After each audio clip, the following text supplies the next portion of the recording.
Hello students, I welcome you all in my session where we are going to start with the chapter 2, Nutrition in Animals. Already you all are aware with the term nutrition. So we just recall that term, nutrition. Nutrition is the process of obtaining the food and its digestion, absorption and utilization done by the body. Now, as we all know that animals are the heterotrophs, means they are directly or indirectly dependent on the plants. In animals, there are 5 steps of nutrition. First step, ingestion. Second, digestion. Third, absorption. Fourth, assimilation. And fifth one is the egestion. Now let's see the definition of each one of it.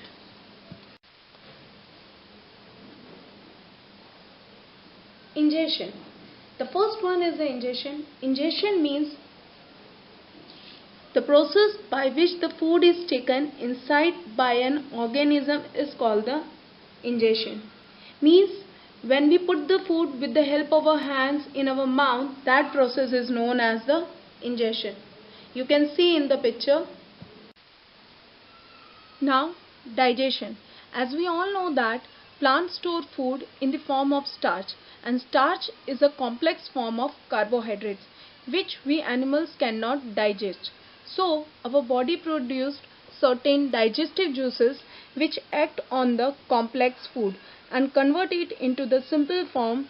That process of breakdown of the food into the simple form, that process is known as the digestion, as you can see in the slide.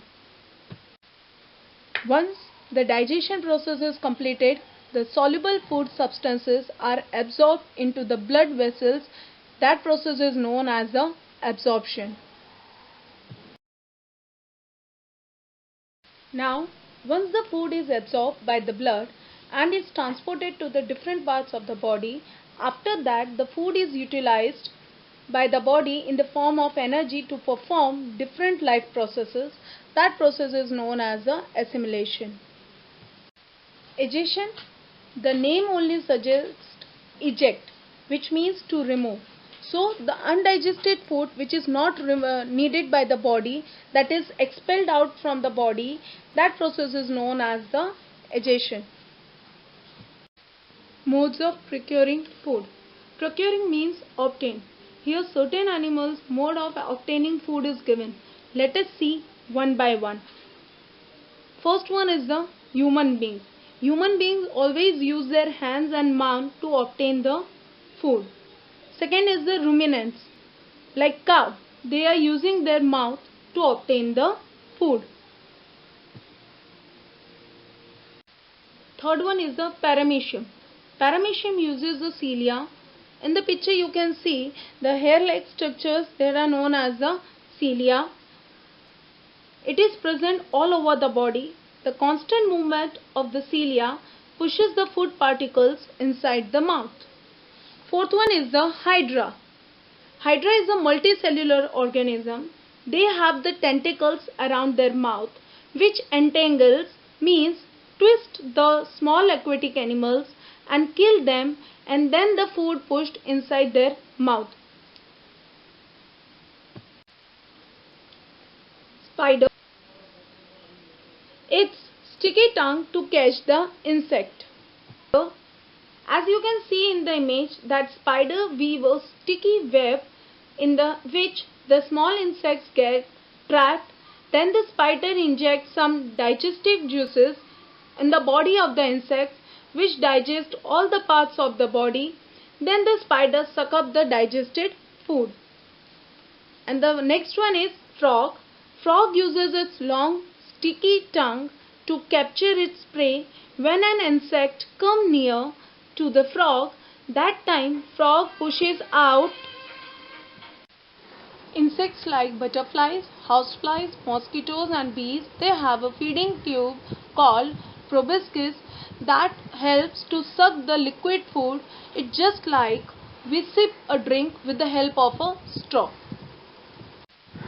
Digestion in humans. We humans take the food, digest it and utilize for different function. The undigested food expelled out from the body. the food that passes through a long muscular canal called the alimentary canal or digestive tract. It starts from the buccal cavity, that is the mouth, and ends at the anus. Now you can see in this slide the alimentary canal, which includes the organ are buccal cavity, esophagus, which is also known as the food pipe, stomach, small intestine, large intestine, and anus. Now as we all learn that there are the certain digestive juices which helps to convert the food into the soluble form. That juices is secreted from certain glands. The glands that are associated with the digestion are salivary glands, liver, and pancreas. So, the digestive tract and the associate glands together constitute the digestive system. Now, we are going to learn each and every organ in detail. Let's start with the buccal cavity, which is also known as the oral cavity. So, oral cavity contains the three parts: tongue, teeth, and salivary glands. Teeth.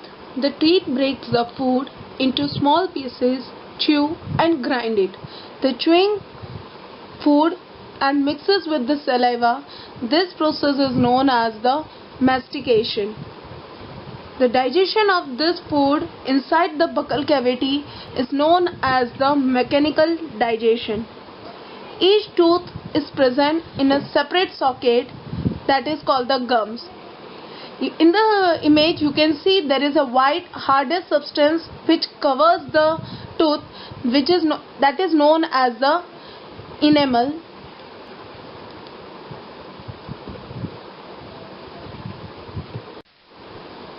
Our teeth are of.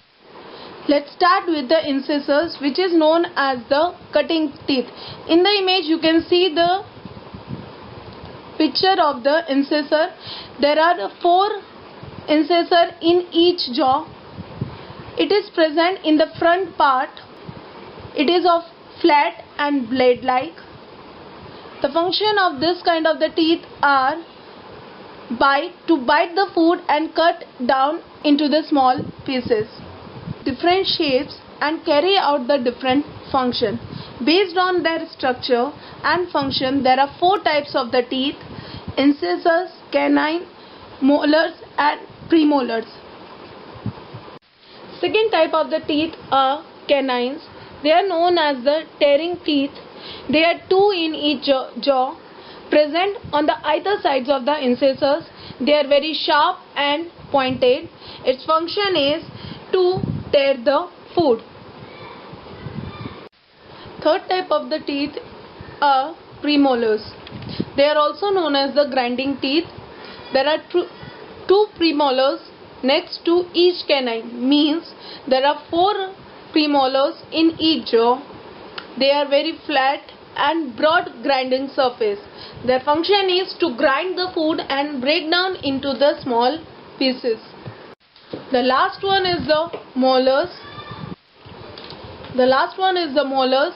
Which is also known as the grinding teeth. There are 3 molars on either sides of the premolars, means there are 6 in each jaw. They have the broad and the flat grinding surface. The difference between the molars and the premolars is that the premolars are smaller than the molars. Their function is to crush and grind the food. You can see in this picture, the first 4 are known as the incisors. The next one is called the canine, which are present on the either side of the incisors. Then next to the canine there are 2 premolars either on the each side, and after that premolars there are the 3 molars either on the sides. Now about the difference between the permanent and the milk teeth. Milk teeth, they are known as a temporary set of the teeth. We can see that it grows when the child is in the age of 6 months to 8 years. while permanent teeth are called the second set of the teeth which grows again after the milk teeth falls out. There are 20 milk teeth, 20 in numbers, while the permanent teeth 32 in numbers. 20 in number means 10 in the upper jaw, 4 are the incisors, 2 are canine and 4 molars. While in the permanent teeth 16 in the upper jaw and 16 in the lower jaw, 4 are incisors, 2 canines, 4 premolars and 6 molars.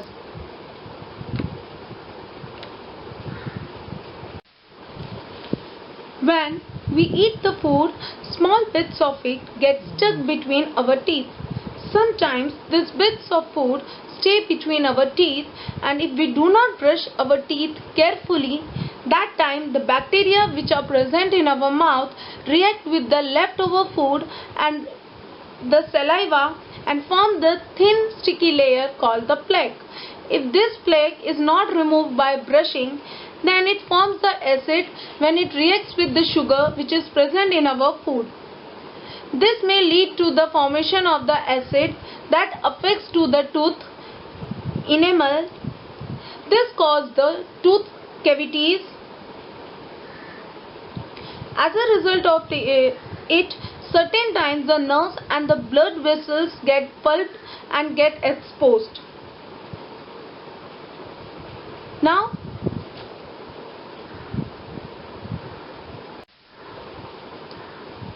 tooth decay causes the following problems like holes in the teeth, foul smell, loosening of the teeth and the toothache. When the tooth decay occurs, there are the certain ways to avoid it. The first way to avoid the chocolates or say no to chocolates, ice cream and the sweets. Brush your teeth daily, twice a day, early in the morning and at the night before you are going to the bed. Third one is we must floss our teeth every day. There is a one thread, you can see in the picture, there is a thread that is called the dental floss. It's a special string which is used or that moved back and forth direction through the spaces between the teeth. So whatever the food stuck between our teeth that cannot be removed by brushing, it is removed. Now the next organ is tongue. Tongue is a fleshy muscular organ. It is attached at the back to the floor of the buccal cavity. It is free at the front and can be moved in all the directions. Now the function that is performed by the tongue is first one. It helps or enable us to speak. Second one, very important, that distinguish between the 4 type of the taste. The taste are sour, salty, bitter and sweet. It also helps in mixing the food with the saliva. And the last one is it helps in pushing down the food and swallowing the food into the food pipe. Salivary glands. Salivary gland produce the saliva. Saliva makes the food wet and slimy so that it can be easily swallowed up. It contains an enzyme called the amylase.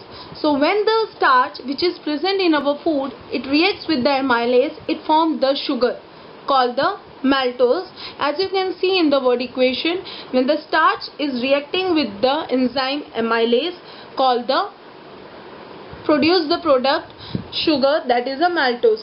Now what is an enzyme? Enzymes are called the biochemical catalyst which just boost up the metabolic reaction without undergoing any kind of the change. Next one is the pharynx and the esophagus. So once the food is chewed properly into the mouth, now it's pushed down into a long narrow tube structure called the food pipe or the esophagus through the other tube-like structure called the pharynx. When the food slightly enter into the food pipe, the wall of that food pipe start contracting and expanding to push down that food into the stomach. So the process of pushing down the food by the walls of the food pipe in a wave-like action. That process is called the peristalsis. Stomach. It is of J-shaped as you have seen in the previous slide. Now, it is the widest part of the alimentary canal. It contains certain gastric glands that secrete the gastric juices like HCl, mucus and pepsin. Let us see the function of it. HCl. What is the main function of the HCl is to kill the harmful bacteria that may enter along with the food particles, and it also makes the medium of the stomach acidic, which enhance the activity of the certain enzyme. Function of the mucus is to protect the inner line of the stomach from the enzymes and the acid. And the pepsin, it may helps to convert the complex form of the protein into the simple form that is known as the peptones. Consequently, the food gets converted into the partially digested semi-solid form of the food, which is known as the chyme. Now chyme will leave the stomach and enter into the small intestine. Small intestine. It is the longest part of the alimentary canal. It is about 7.5 meter long. As you can see in the picture, it is just below the green color, that is the large intestine. In that, this orange color is called the small intestine, as it is arranged in a form of coil. Now the small intestine will receive a secretion from the two important glands, that is the liver and the pancreas. The wall of the small intestine also secretes some digestive juices called the intestinal juices. Now, most of the food digestion will take place in the small intestine. Now, let's see in detail about the glands, that is the liver. First one is the liver. Liver is a reddish brown in color. It is located on the upper part of the abdomen on the right side, as you can see in the image. It secretes the juice called the bile juice, which is stored in a sac-like structure called the gallbladder. This bile juice helps in the digestion of the fat. Now bile juice break down these big droplets of the fats into the small droplets and make their digestion and absorption easy. Pancreas. It is large cream color gland. It is located just below the stomach, as you can see in the picture, yellow color, that is the pancreas. Pancreas secretes the pancreatic juices and release that juices into the small intestine.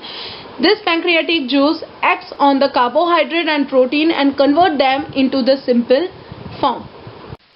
Third one is the intestinal juice. Now the partly digested food now reaches to the lower part of the small intestine. Digestion, which starts in the mouth, is completed in the small intestine.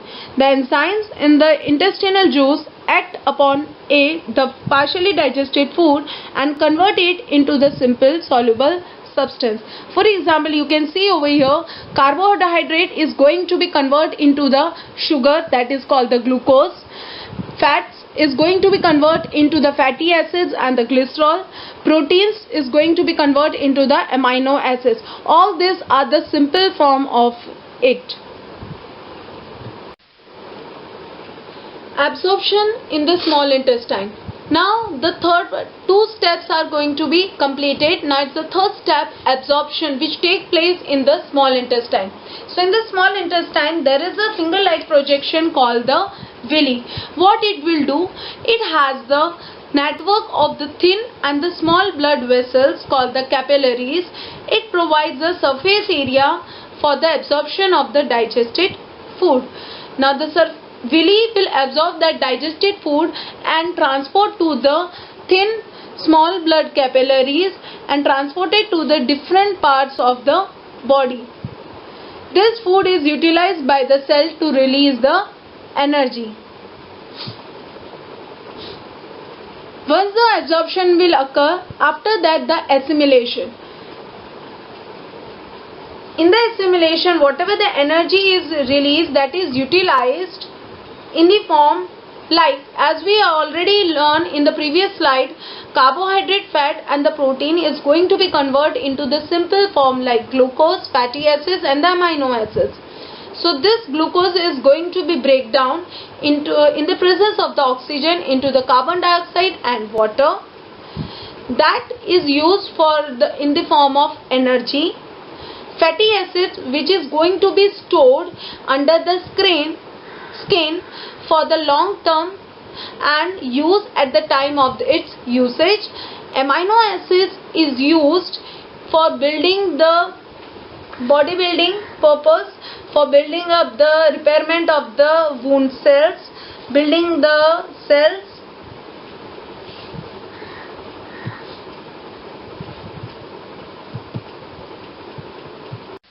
Before moving to the large intestine, let's just recall about the assimilation of the food.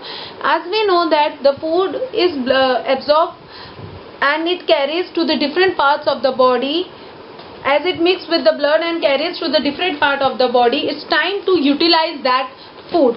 So we learned in the previous slide that carbohydrate, fats and the protein is going to be converted into the simple form like glucose, fatty acids plus glycerol and the amino acids. So that glucose is break down with the help of the oxygen into the carbon dioxide and water. Amino acids are used for building up of the body cells and repairing of the body part. Fatty acids and the glycerol, which is going to be stored under the skin and utilize it at the time of the usage. Large intestine. It is wider and shorter than the small intestine. Its length is about 1.5 meter. It has the two portion, that is the upper part called the colon and the lower part is called the rectum. As you can see in the picture, colon, the green color part that is called the colon and the blue color part downside called the rectum. Now what is the function of it? Colon, what it will do, now whatever the undigested food will remain in the small intestine, it will pass to the large intestine. So in colon, the undigested food, whatever the water and the salt is going to be absorbed by the colon from the undigested food. Now that undigested food become dry and the semi-solid, which is known as the feces, and that feces is going to be stored in the rectum. Once the feces is going to be passed out through the body called the anus. Nutrition in amoeba. Amoeba is a unicellular organism. You can find that amoeba in ponds, pools and ditches. It constantly changing its shape by pushing out one or two or more finger-like projection called the pseudopodia. Pseudopodia means, pseudo means false, podia means feet, means false feet. That pseudopodia is used for locomotion and capturing of the food. Now here also amoeba will perform the 5 steps in the nutrition: ingestion, digestion, absorption, assimilation and egestion. Let's see one by one. The first step is the ingestion. In the ingestion, amoeba what will do, it feeds on the tiny plants and the animals which float on the surface of the water. When an amoeba encounter a suitable organism, that time amoeba what it will do, it push out two pseudopodia around the organism. Gradually the tip of the pseudopodia fuse with each other. As you can see in the first picture, the two pseudopodia are gradually comes out. In the second picture is the time of the digestion. The first picture, as the pseudopodia will come out, it's the organism, it forms the round structure around it to engulf that food, and ultimately it forms the food vacuole. See in the picture, second picture, B, digestion. Pseudopodia forming the food vacuole. Now we'll see the digestion. The enzymes from the surrounding, once this food vacuole is formed, the enzymes from the surrounding of the cytoplasm will enter into the food vacuole. That time, once the food vacuole is formed, the enzymes are released from the cytoplasm and enter into the food vacuole that will break down the food into the simple soluble substance. Third step is the absorption. Once the digestion is completed, that time the digested food now present in the food vacuole is directly absorbed into the cytoplasm. As it is a single cell, so the food vacuole will send the food material that is taken up by the cytoplasm. Now the fourth step is the assimilation. The digested food, once it is absorbed by the cytoplasm, it is stored and utilized for its growth and the development, and it's also release of the energy. And the last one is the egestion. Now whatever the food is left, the undigested food get collected inside the food vacuole. The cell membrane suddenly ruptures. What will happen? You can see over here, the cell wall become ruptured and the undigested food will get out, will expel out from this ruptured part. Last one is the nutrition in ruminants. Ruminants are the grass-eating animals such as cows, buffaloes, goats, deer, sheep are included in the ruminants. Now, what they will do? They just chew the food rapidly, mix that food with the saliva and swallow it hurriedly. Now, why they are doing so? As you know that carnivores eat these grass-eating animals as their food. To avoid being caught by carnivores, grass-eating animals quickly eat their food. They then just move to a safer place and bring that food back into their mouth in a small lumps and chew it properly. This process of chewing the food is called the rumination, and these animals are called the ruminants. In the ruminants, the stomach is divided into the four chambers: rumen, reticulum, omasum and abomasum. This is little bit compound stomach. You can see the image of the stomach of cow. There are the sections. The biggest one is the rumen, then reticulum, omasum, abomasum, esophagus, that is a food pipe, and the small intestine. They also have the large intestine. Now let's see the process of the digestion. From the picture, I'll just explain you. Once the cow will eat the grass, it chew it and swallow that food. That full food will enter into the first chamber, that is the largest chamber, rumen. Here the food is going to be partially digested, which is known as the curd. From the rumen, the food will move to the second chamber, reticulum. From the reticulum, it will enter into the cow mouth. Now it's time where the cow chew the food properly and mix that food with the saliva. After the thorough chewing and the mixing of the food with the saliva, cow will swallow that food, and that food now enter into the third chamber, that is the smaller chamber, omasum. In this omasum, the food is going to be break down into the small pieces. From the omasum, the food now enter into the fourth chamber, that is called the abomasum. In the abomasum, there are some gastric juices which is going to react with the partially digested food, and ultimately the digestion will completed over here. Abomasum contains certain enzymes and the HCl. Once the digestion completed in the abomasum, it will send that food into the small intestine. In the small intestine, the food is going to absorb digestion of the food will take place and it send it to the different parts of the body. Now whatever the undigested part of the food is remain, it send it to the large intestine. From the large intestine, it will the undigested food will expel out from the body of the ruminants. This is all about the nutrition in ruminants. Thank you.